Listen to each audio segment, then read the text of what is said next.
ನಗರದ ಅಲಯನ್ಸ್ ವಿಶ್ವವಿದ್ಯಾನಿಲಯದ ಕೇಂದ್ರ ಕ್ಯಾಂಪಸ್ನಲ್ಲಿ ಅದ್ದೂರಿಯಾಗಿ ರಾಷ್ಟ್ರಮಟ್ಟದ ಅಂತರ್ಶಾಲಾ ಉತ್ಸವವನ್ನು ಆಯೋಜಿಸಲಾಗಿತ್ತು.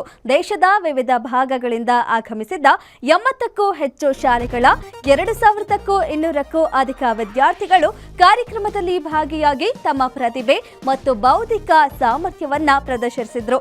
ಕಾರ್ಯಕ್ರಮವನ್ನ ಅಲಯನ್ಸ್ ವಿಶ್ವವಿದ್ಯಾನಿಲಯದ ಉಪಕುಲಪತಿಗಳು ಉದ್ಘಾಟನೆ ಮಾಡಿದರು.